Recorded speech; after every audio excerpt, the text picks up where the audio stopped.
दोस्तों, आज की कहानी बहुत ही ज्ञानवर्धक है, इसीलिए सभी से यह निवेदन है कि इस कहानी को पूरा अंत तक ध्यान से सुनिएगा, जिसे जान करके आप ये जानेंगे कि कम उम्र में ही बुढ़ापा क्यों आते हैं। जैसे कि दोस्तों, सभी लोग जानते थे कि महात्मा बुद्ध एक राजा थे, लेकिन उन्होंने सब कुछ त्याग के एक सन्यासी का रूप ले लिया। तो इसीलिए उन्हें सब पता है कि हमें क्या खाना चाहिए, हमें कैसी दिनचर्या अपनाना चाहिए। तो दोस्तों, आज हम महात्मा बुद्ध के वो 12 महत्वपूर्ण नियम, यानी कि एक और से कह लो कि आज हम उनके पूरे जीवन के सार हम जानने वाले हैं।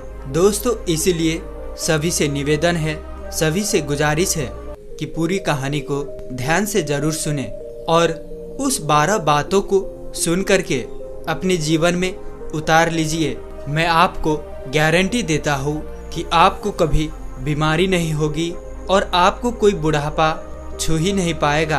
दोस्तों, इसे हम समझते हैं एक कहानी के माध्यम से। एक बार की बात है, एक राज्य में वीरसेन नाम का एक राजा था। राजा बहुत ही दयालु, बहुत दयावान और एक न्यायप्रिय राजा था। उनके 2 रानियां थी। उनके दोनों रानियां अति सुंदर, वो भी रानियां उस राजा के स्वभाव पर गई थी। वह रानियां भी बहुत ही धार्मिक प्रवृत्ति की थी।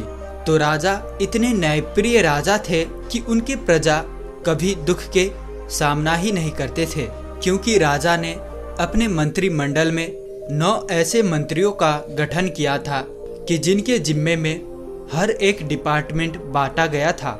तुम प्रजा का खान पान का ध्यान रखोगे, सबके मतलब अलग अलग काम बांटे गए थे।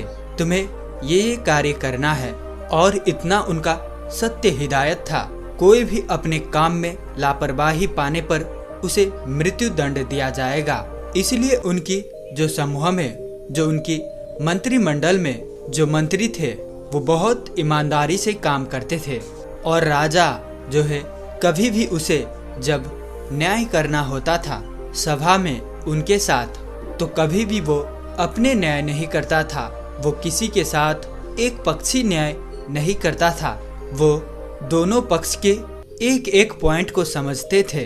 दोनों के विषयों पर, मुद्दों पर ध्यान देकर वो सही और निष्पक्ष फैसले सुनाते थे।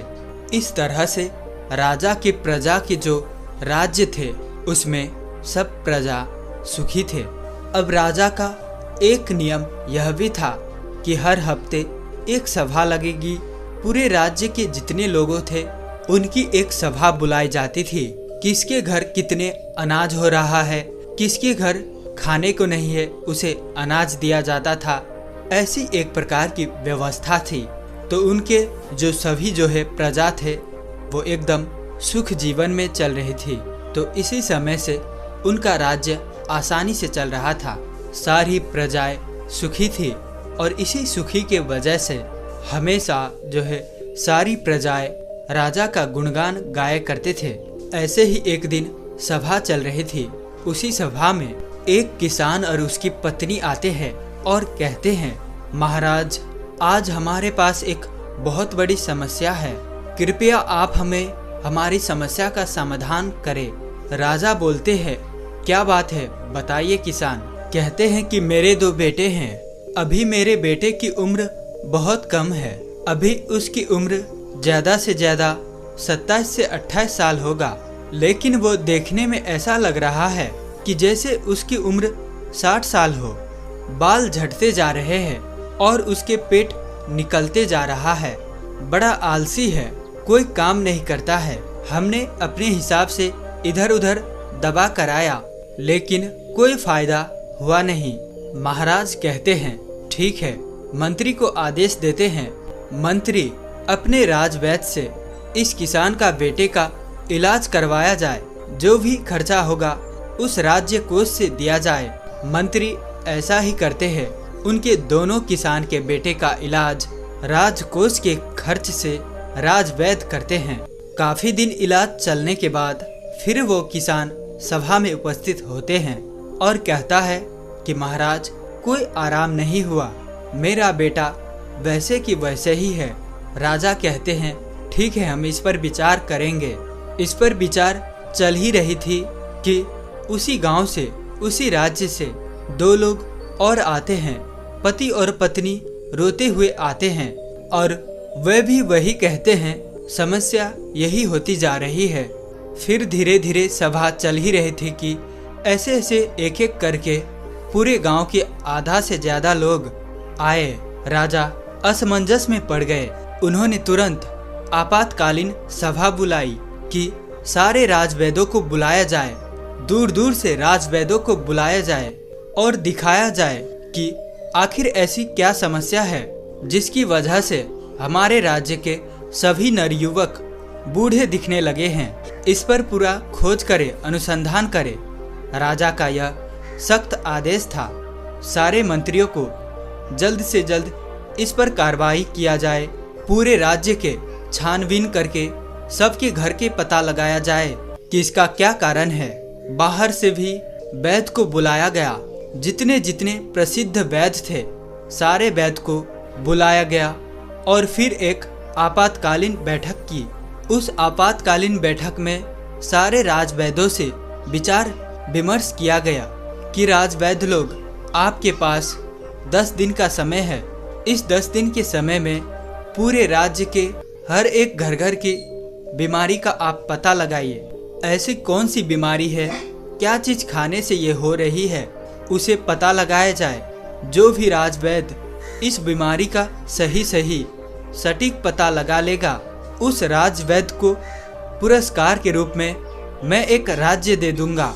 अब सारे राजवैद्य एकदम से जुट गए, अपने पोथी पथरा किताब लेकर के, और घर घर जाके रात दिन एक करके पूरा 10 दिन छानबीन चलता रहा। फिर 11वें दिन राज की सभा लगती है। उस राजसभा में सारे राजवैद्य, पूरे राज्य के लोग इकट्ठा होते हैं। फिर राजा एक एक करके सारे राजवैद्य से पूछते हैं। सारे राजवैद्य अपने अपने विचार रखते हैं। महाराज, हमने तो बहुत छानबीन किया और छानबीन के हिसाब से औषधियाँ और उपचार भी किए, लेकिन किसी को आराम नहीं मिल रहा है।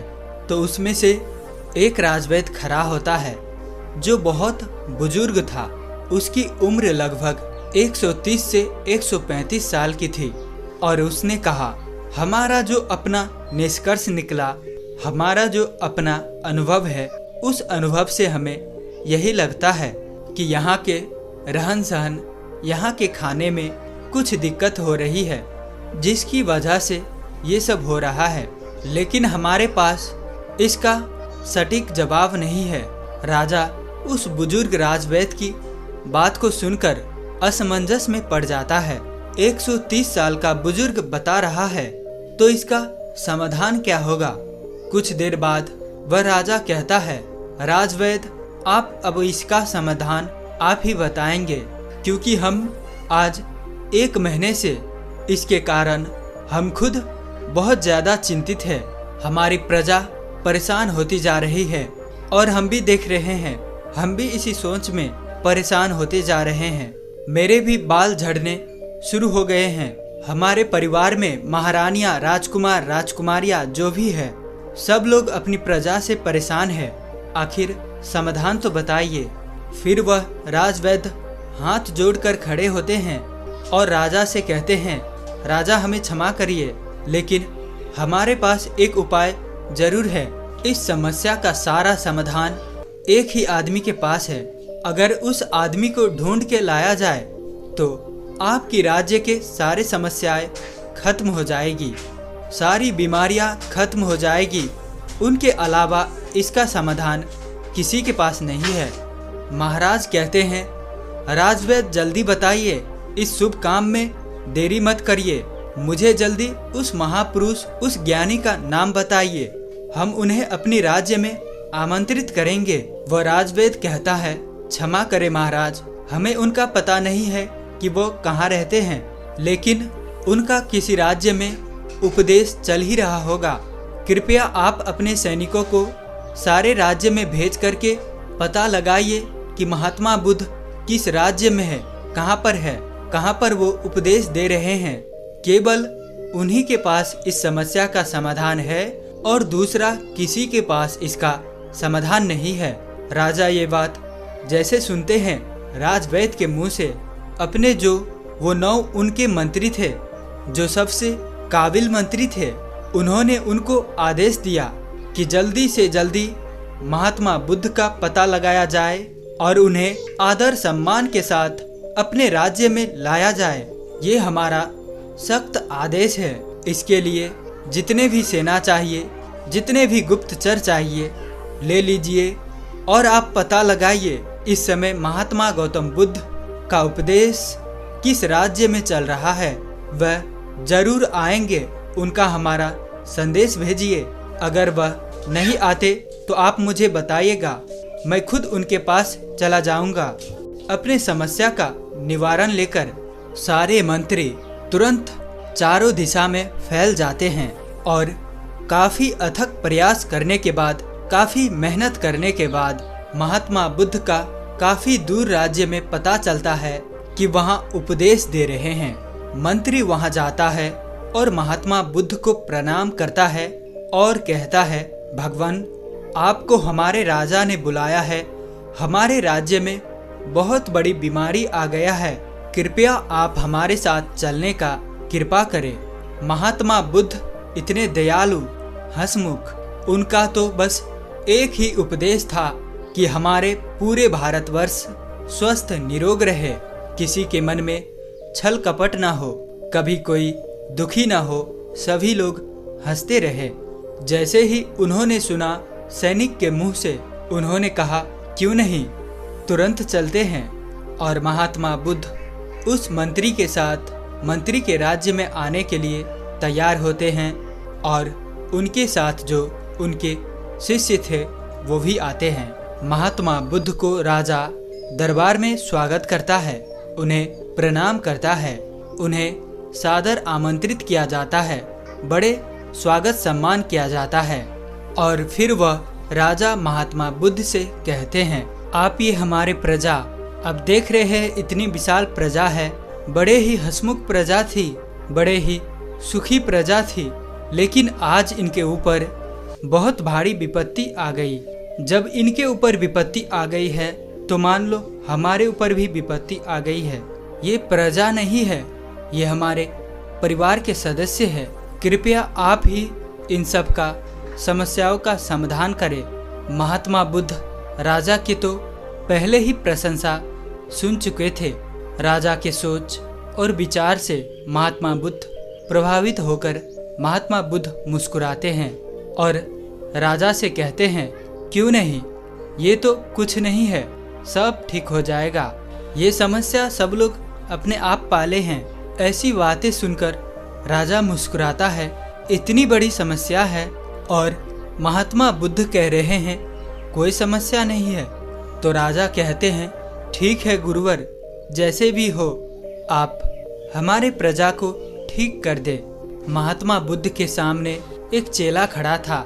महात्मा बुद्ध उस चेले के तरफ इशारा करता है तो चेला कहता है, ठीक है राजा, कल से मैं रोज सुबह 4 बजे आपके राज्य में हमको एक ऐसा खुला स्थान दे दीजिए जहाँ पे आपके राज्य के सारे लोग एकत्रित हो सके, जहाँ खुला वातावरण हो, जहाँ प्राकृतिक धूप आती हो, जहाँ प्रकृति की सारे हवाएं आती हो, सुनहरा माहौल हो। वहाँ पे कल से हमारा 4 बजे से शुरू हो जाएगा लोगों को उपचार देना, लेकिन उससे पहले आप अपने राज्य में एक आदेश लागू कर दीजिए कि सब उस स्थान पे, आपके पूरे राज्य पे और आप खुद उस स्थान पर सभी लोग उपस्थित हो। सभी लोग को वहाँ से कल से ही उपदेश देना शुरू हो जाएगा और यह उपदेश 12 दिन तक चलेगा। 12 दिन करके एक एक उपदेश दिया जाएगा और 12वें दिन आपकी जो पूरी प्रजा है वह प्रजा स्वस्थ हो जाएगी।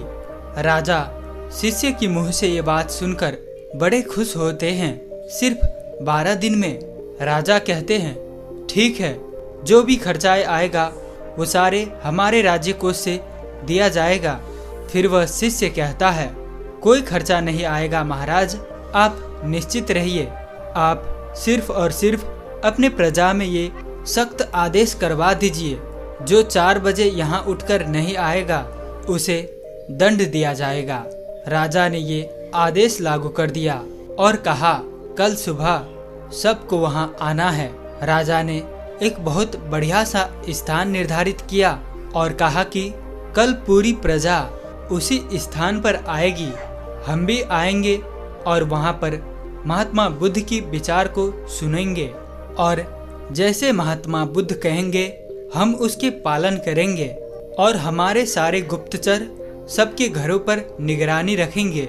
जो भी उपदेश का पालन नहीं करेगा उसे सभा में दंडित किया जाएगा। ये सारी बातें घोषित करने के बाद पूरी प्रजा महाराजा को प्रणाम करती है और कहते हैं नहीं महाराज, हम सभी लोग वहाँ पर उपस्थित होंगे। महात्मा बुद्ध को सभी लोग प्रणाम करके वहाँ से चले जाते हैं। उस दिन की सभा वहीं पर स्थगित होती है। फिर अगले दिन कल से महात्मा बुद्ध के प्रवचन शुरू होने वाला था। उसमें वो उपदेश देने वाले थे। कल पहला उपदेश था तो वहाँ पे सबको 4 बजे आना था। महात्मा बुद्ध वहाँ पे 4 बजे पहुँच जाते हैं और उस राज्य के सारे लोग 4 बजे पहुँच जाते हैं। फिर वहाँ पे महात्मा बुद्ध पहला उपदेश बताते हैं। वो पूरी राज्य को संबोधित करते हैं और अपने शिष्य को इशारा करते हैं कि लोगों को बताओ। उनका शिष्य खड़ा होता है अपने स्थान से और कहता है कल से पूरे राज्य के लोग 4 बजे उठेंगे। सुबह 4 बजे 4 बजे जो होता है वो ब्रह्म मुहूर्त होता है। इसी 4 बजे सबको उठना है। सब उठने के बाद 2 से 3 गिलास गुनगुना पानी करना है और सबको बैठ के अलथी पलथी मार के जो गुनगुना पानी है वो मिट्टी के बर्तन में पीना है। मिट्टी के बर्तन से पानी सीप सीप करके पीना है। इसी को जो अनुसरण नहीं करेगा वो आराम नहीं होगा। महात्मा बुद्ध का पहला उपदेश था। इस पहला उपदेश को पालन करेगा और उसके बाद कल दूसरा उपदेश दिया जाएगा। कल ये उपदेश का सब पालन करके आएंगे। सभा वहीं समाप्त होती है। फिर अगले दिन सभी लोग समय से उपस्थित होकर वहां आ जाते हैं। सब लोगों से फिर महात्मा बुद्ध के शिष्य पूछता है क्या हुआ, कितने लोग पालन किए। सब लोगों ने हाथ उठाया और सभी ने कहा कि हमने इसका पालन किया और आज हमें बहुत आराम मिला। हमारा पेट एकदम सही से साफ हुआ, शरीर एकदम हल्की फुल्की लग रही है, एकदम हम स्वस्थ लग रहे हैं। तो फिर महात्मा बुद्ध का शिष्य कहता है अब दूसरा उपदेश जो करना है, सबको टहलने चलना है। यानी कि आज के ज़माने में कहे तो सबको मॉर्निंग वॉक करना है। अपने अपने उम्र के हिसाब से सबको चलना है और चलना कितना है, 2 से 3 किलोमीटर। सबको 2 से 3 किलोमीटर चलना है। उसमें जो बच्चे हैं, नौजवान हैं, वो दौड़ेंगे और जो सामान्य लोग हैं जो 40 से 50 की उम्र के हैं वो तेज चलेंगे और चाल जो होगी 1 सेकेंड में 1 कदम और 1 मिनट में 60 कदम तेज चलना है। और जो दौड़ सके वो दौड़ेंगे। बहुत तेज नहीं दौड़ना है, सब अपने क्षमता के अनुसार 2 से 3 किलोमीटर, ज़्यादा होगा पर कम नहीं। इसी हिसाब से सुबह चलना है, मॉर्निंग वॉक करना है। ये दूसरे दिन का उपदेश था। अगले दिन फिर से सभा शुरुआत होती है। फिर से लोग सभा में आते हैं तो सबसे पहले बुद्ध के शिष्य पूछता है कि 2 दिन का नियम सबने पालन किया। सब लोग हाँ में हाथ उठाते हैं।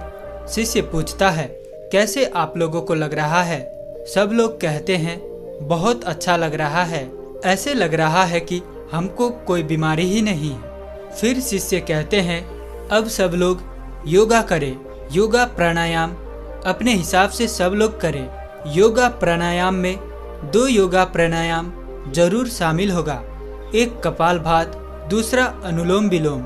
सारे शिष्यों ने कपालभात और अनुलोम विलोम का विधि सभी को बता दिया। अनुलोम विलोम कैसे की जाती है, कपालभाति कैसे की जाती है, सूर्य प्राणायाम कैसे किया जाता है। सभी लोग कम से कम आधा घंटा से लेकर 45 मिनट तक डेली इसे करना है। तब इस दिन की भी सभा समाप्त होती है। अगले दिन फिर सभा शुरू होती है और उस सभा में सारे लोग उपस्थित होते हैं। सारे लोग उपस्थित होने के बाद फिर सबसे दिनचर्या पूछी जाती है, किसने कितना अनुसरण किया। सब ने कहा, अब तो हमको ऐसे लग रहा है कि अब हमको कोई बीमारी ही नहीं है, हमें कोई अलार्म नहीं लगाना पड़ता, हमें जगाना नहीं पड़ता, मेरी 4 बजे अपने आप आंख खुल जाती है। यह सुनकर महाराज बड़े खुश हुए। इतना बड़ा चमत्कार, बिना कोई पैसे की हमारी प्रजा ठीक हो रही है। महाराज तुरंत खुश होकर फिर महात्मा बुद्ध को प्रणाम करते हैं और बुद्ध से कहते हैं कि आप हमारे ही राज में रहिएगा, जाइएगा नहीं। भगवान महात्मा बुद्ध मुस्कुराते हैं, क्योंकि उनका तो काम ही है हमेशा हंसते रहना, क्योंकि वे चिंता नहीं करते। फिर वो कहते हैं, अब सबका योगा प्राणायाम सब कुछ हो जाने के बाद अब सब लोगों को अगला काम जो करना है, 300 ग्राम सबको सेब खाना है। इससे और ज़्यादा खा सकते हैं, लेकिन कम नहीं। सेब खाने के बाद सब लोग जो भी अपना अपना काम है काम करेगा। उस दिन का भी ज्ञान समाप्त हुआ, सभा विसर्जित हुआ। फिर अगले दिन सभी लोग आते हैं। फिर सबसे पूछा जाता है किसको कितना आराम हुआ। सभी लोग कहते हैं कि हम तो पूर्ण रूप से एकदम ठीक हो गए। फिर वह शिष्य कहता है, नहीं, अभी तो आधी बाकी है, अभी तो आधा नियम और करना है। जब आप पूरे नियम को अनुसरण कर लोगे तो आपको कोई बीमारी नहीं आएगी। बुढ़ापा तो छूमंतर हो जाएगी, बुढ़ापा पास नहीं आएगी, मर्दाना ताकत बरकरार रहेगी। हमारे महात्मा बुद्ध के तरह सभी के चेहरे पर चमक बनी रहेगी। फिर कहते हैं कि अगला उपदेश क्या है। अब सब लोग सेब खाए हैं, सेब मान लीजिए सबने खा लिया है 7 से 8 बजे तक। उसके 2 से ढाई घंटे बाद सबको अपने फुल डाइट लेना है, सबको फुल खाना खाना है। खाने में क्या क्या खाना है, अब खाने का वो शिष्य बताता है। सबको रोटी खाना है, मल्टीग्रेन रोटी, मिक्स रोटी। वो कहता है उसमें गेहूं नहीं होगा, गेहूं अच्छा चीज नहीं है। सावा, जौ, बाजरा, रागी, मक्के और एक चना, ये 5 चीजों को सबको रोटी बनाना है और सबकी थाल में इसकी रोटी होगी। एक कटोरी दाल होगी और उसमें देसी घी गाय का डाला हुआ और एक कटोरी मिक्स सब्जी या साग होगा। सीजन के हिसाब से जो सीजन वाली सब्जी होती है वही खाना है, बिना सीजन वाली सब्जी नहीं खाना है। बिना सीजन वाली सब्जी स्टोर की होती है, वो नुकसान पहुंचाती है। साग सब्जी जो भी खाना है वो सीजन के ही खाना है।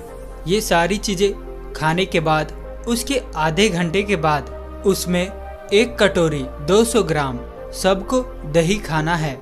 दही में गुड़ डाल के, तो जब आप खाना खा के आधे घंटे के बाद दही में गुड़ डाल के खाओगे तो आपका खाना वो सब आसानी से पच जाएगा, जो कि दही में लैक्टोबायोटिक एसिड पाया जाता है, जो हमारे खाने को पचाता है, हमारे लीवर को मजबूत बनाता है। इतना जो खाएगा उसकी सारी बीमारियां खत्म हो जाएगी। अब ये आज का उपदेश हो गया, कल सब इसको अनुसरण करके आएगा। तब सब लोग खुशी खुशी अपने घर जाते हैं।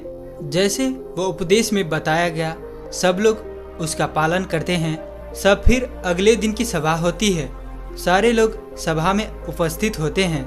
सबसे पूछा जाता है किसको कितना आराम है। सारे लोग कहते हैं, अहो भगवान, हमको तो कुछ बीमारी ही नहीं है, हम तो पूर्ण रूप से ठीक हो गए, हमको तो लगता ही नहीं कि हम कभी बीमार हुए थे। महाराज और खुश हो गए। राजा कहते, वाह, ये तो खाने से सब लोग ठीक हो गए, खाने से सबकी बीमारियां ठीक हो गई। धीरे धीरे ऐसे देखने में लग रहा है कि सबका मोटापा भी अपने आप चले जाएगा। तब वह शिष्य कहता है, रुकिए, अभी तो और कुछ बाकी है, अभी तो इतना ही है, आगे की और सुनिए। तो वह सबसे पहले ये बताता है, आप लोग ये भी ध्यान रखना, खाना और पीना दोनों एक साथ नहीं करना है, या तो खाइए या तो पिए। कहने का तात्पर्य है, अगर हम पानी पी रहे हैं, कोई भी तरल पदार्थ ले रहे हैं, तो हम उसको खाने से 1 घंटे पहले या खाने के 1 घंटे बाद ही लेंगे। खाते समय 1 घुट पानी नहीं पीना है और ना ही खाने के बाद हमें तुरंत पानी पीना है। खाना खाने के 1 या 1.5 घंटे बाद ही हमें पानी पीना है। इस बात को ध्यान में रखें। अब फिर बताते हैं शाम को क्या नाश्ता लेना है। जैसे सब लोग 10 से 11 बजे खाना खा लिया, अब सबको भूख लग जाएगी, तो 4 बजे 5 बजे क्या लेना है। 4 से 5 बजे सबको 1 प्लेट सलाद लेना है और सलाद सबके वजन के हिसाब से होगा। अगर किसी का 50 किलो वजन है तो उसका 5% यानी 250 ग्राम। अगर किसी का 60 किलो है तो 300 ग्राम। किसी का 70 किलो वजन है तो 350 ग्राम। किसी का 80 किलो वजन है तो 400 ग्राम सलाद लेना है। उस सलाद में क्या क्या होगा? सलाद में होगी गाजर, चुकंदर, मूली, टमाटर और उसमें 1 टुकड़ा होगा अदरक का, 3 से 4 लहसुन की कलियां होंगी और उसको स्वाद के लिए आपको छिड़कना है, तो उसमें आप काला नमक डाल सकते हैं और जीरा, भुना हुआ जीरा भी डाल सकते हैं। सलाद लेने के पहले भी कुछ खाना पीना नहीं, जैसे पहले की बता दिया है। इसे फॉलो करें और अगले दिन आए तो उस दिन की सभा समाप्त होती है। सब लोग अपने घर जाते हैं और जैसे तैसे वो नियम बताए गए थे सब लोग उनका पालन करते हैं। फिर जब वो अगले दिन सभा में आता है तो उनसे पूछा जाता है, आप लोगों को कैसे लग रहा है, आपकी शरीर कैसे लग रहा है। सब लोगों के चेहरे पर मुस्कान और सबके चेहरा जैसे एक तेज की तरह चमक रहा था। ऐसे लग रहा था कि मानो इनकी ढलती उम्र थम सी गई है, इतना एहसास हो रहा था। फिर राजा बड़े खुश होते हैं। प्रजा खुशी खुशी से सब उत्तर दे दिए। फिर वह राजा महात्मा बुद्ध के चरणों में जाकर प्रणाम करते हैं। वह कहता है, धन्य है भगवान, आपने तो सबको खाने से ठीक कर दिया। तो वो शिष्य कहता है, महाराज रुकिए, अभी तो और सारे उपदेश बाकी है। अभी जब मैं पूरा उपदेश बता दूंगा तो हमारे भगवान की तरह कोई बीमारी नहीं होगा, कभी किसी को बुढ़ापा ही नहीं आएगा। राजा कहते हैं, जल्दी बताइए गुरुवर, जल्दी बताइए, हमसे सारी चीजें सुनने को बड़ी इच्छा है। मन में भी मैं अपने आप को ऐसा महसूस कर रहा हूँ कि जैसे मुझे कोई बीमारी नहीं है। मैं अभी 16 साल का हूँ। फिर बताते हैं अब रात को क्या करना है। सबका खाना जो रात का है, सूर्य डूबने से पहले सब लोग खाना खा लेना है, क्योंकि जब सूर्य ढलने लगता है हमारे पेट पर, जब सूर्य की रोशनी पड़ता है, हमारा जो जठरा अग्नि है, हमारा अग्नाशय, वो ज्यादा काम करता है। जब धीरे धीरे सूर्य की रोशनी झड़ने लगती है, कम होने लगता है, तो जठर अग्नि काम करना बंद कर देती है। इसीलिए ऋषि मुनि लोग सूर्य डूबने से 1 घंटे पहले खाना खा लेते थे। तो इसके 2 फायदे हैं। जब आप सूर्य डूबने के पहले खाना खा लेंगे तो आपका सारा खाना पच जाएगा, और जब आप सोने जाएंगे तो 3 से 4 घंटा में आपका खाना पूर्ण रूप से अच्छी तरह से पच जाएगा। इसके फायदे, एक तो आपकी नींद बढ़िया आएगी। अगर आप लेट खाना खाते हैं, अपने जीवन को बिगाड़ लेते हैं, तो उसमें क्या होता है, आपको जल्दी नींद नहीं आएगी, आपके पेट में अच्छे से खाना डाइजेस्ट नहीं होगी, पचेगा नहीं। इससे आपको गैस एसिडिटी बनेगी। इसीलिए आपको सूर्य उदय से 1 घंटे पहले रात की खाना खा लेना है। और खाने में क्या क्या लेना है, वही मल्टीग्रेन रोटी और साग सब्जी सीजन के हिसाब से, बस 2 चीजें। और खाना कितना खाना है, नाम मात्र, यानी कि हल्का खाना खाना है जिससे लगे कि आपने खाना नहीं खाया है। फिर उसके 1 घंटे के बाद आपको 1 गिलास दूध पीना है। उसमें 3 ग्राम हल्दी डाल देना है। हल्दी शुद्ध घर की होना चाहिए, बाजार के नहीं। उसे उबालकर फिर ठंडा हो जाए फिर आपको पीना है। हल्दी वाला दूध आपकी सारी बीमारियों को नाश कर देगा। ये इतनी शक्तिशाली होती है।